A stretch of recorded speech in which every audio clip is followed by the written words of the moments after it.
السلام علیکم، کیسے ہیں آپ سب ویورز؟ آج جو ہم آپ کو قصہ سنانے جا رہے ہیں اس کا موضوع ہے کہ ہمارے مسجد کے امام صاحب چور ہیں۔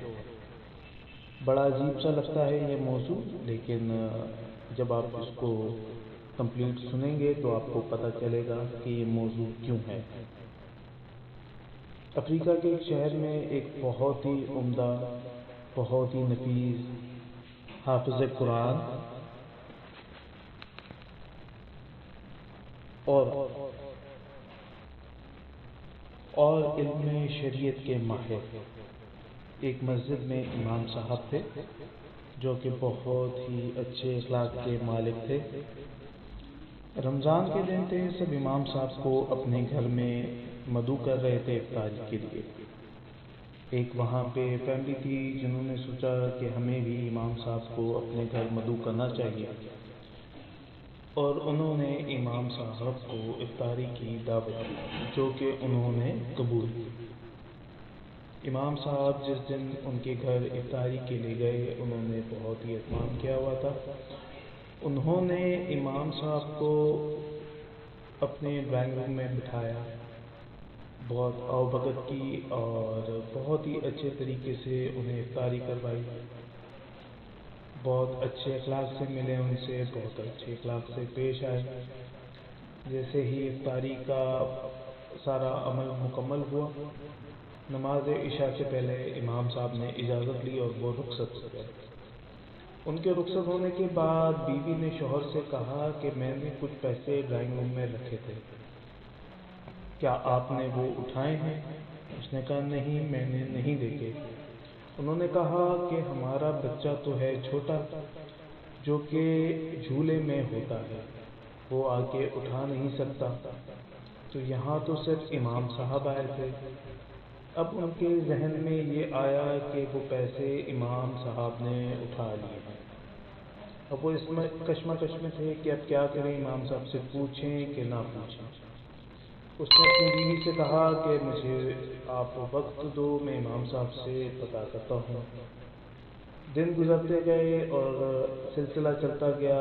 مسجد میں اس شخص کا امام صاحب سے رویہ بد سے بدتر ہوتا گیا، لیکن اس نے امام صاحب سے نہ پوچھا، ان کی اور اپنی عزت کی خاطر کہ میں یہ بات پوچھتا ہوا اچھا نہیں لگتا۔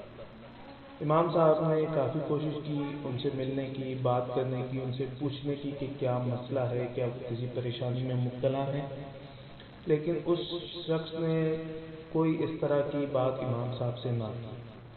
وقت گزر گیا، گزرتے گزرتے سال پورا ہو گیا اور پھر رمضان آ گیا۔ لوگوں نے پھر جوش و خروش سے امام صاحب کو اپنے اپنے گھر پہ افطاری کے لیے مدعو کرنا شروع کر دیا۔ اس شخص نے اپنی بیوی سے اس بات کا ذکر کیا کہ کیا ہمیں اس سال امام صاحب کو مدعو کرنا چاہیے، کیونکہ جب لاسٹ ایئر ہم نے امام صاحب کو بلایا تھا تو یہ واقعہ ہمارے ساتھ پیش ہوا تھا کہ ڈرائنگ روم سے پیسے چوری ہو گئے تھے۔ بیوی نے کہا ہو سکتا ہے کہ امام صاحب کی کوئی مجبوری رہی ہو، اور ہم نے ان سے پوچھا بھی نہیں، اور اب پورا سال گزر گیا، آپ نے بھی ان سے کوئی بات نہیں کی، تو ضرور آپ کو مدعو کرنا چاہیے۔ انہوں نے پھر امام صاحب کو مدعو کیا، امام صاحب نے ان کی دعوت کو قبول کیا۔ جب امام صاحب ان کے گھر افطاری پہ آئے، بیٹھے، تو امام صاحب نے کہا میزبان کیا میں تم سے ایک سوال پوچھ سکتا ہوں؟ میزبان نے کہا جی امام صاحب ضرور۔ کہا پچھلی سال افطاری سے لے کے اب تک جب بھی ہم ملے آپ بڑے ہی دور دور رہنے لگے، کھچے کھچے رہنے لگے، مسجد میں ملاقات بھی کم کرتے رہے، پورا سال گزر گیا، آپ کوئی مجھ سے 3 یا 4 مرتبہ ملے۔ میں نے کوشش بھی کرنا چاہی، آپ سے پوچھنا بھی چاہا کہ آپ کو کوئی پریشانی تو نہیں، آپ نے کوئی جواب نہ دیا، کیا آپ مجھے بتا سکتے ہیں اب؟ تو انہوں نے کہا امام صاحب کیا میں آپ سے ایک سوال کروں؟ امام صاحب نے کہا جی ضرور۔ کہا جب لاسٹ ایئر رمضان میں نے آپ کو مدعو کیا تھا افطاری پہ، آپ آئے تھے ہمارے گھر، بیٹھے تھے یہیں پہ اسی جگہ پہ، تو بیگم صاحبہ یہاں پہ کچھ پیسے رکھ کے بھول گئی تھی، کیا وہ آپ نے اٹھائے ہیں؟ امام صاحب نے کہا ہاں، اور امام صاحب زور زور سے رونے لگ گئے۔ وہ آدمی پریشان ہوا، اس کی بیگم صاحبہ بھی آ گئی اور انہوں نے کہا کہ امام صاحب رونے کی کوئی ضرورت نہیں ہے، ہو سکتا ہے آپ کی کوئی مجبوری رہی ہوگی۔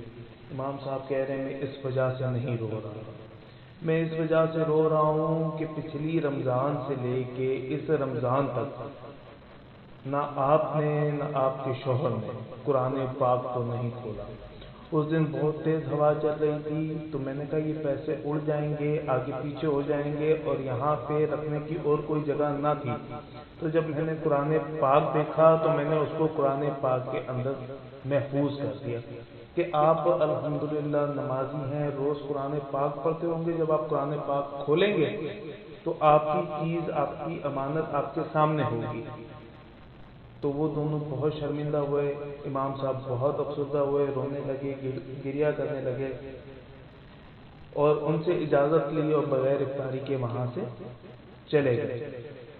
تو سبق یہ ملتا ہے کہ اگر آپ کسی کے بارے میں پہلے سے ازیوم نہ کر لیں، سوچ نہ بنا لیں، ذہن نہ بنا لیں، اگر کوئی واقعہ پیش آ گیا ہے تو آپ سامنے والے سے ضرور بات کریں۔ انشاءاللہ امید کرتے ہیں کہ اس واقعے سے آپ کو بہت کچھ سیکھنے کو ملے گا۔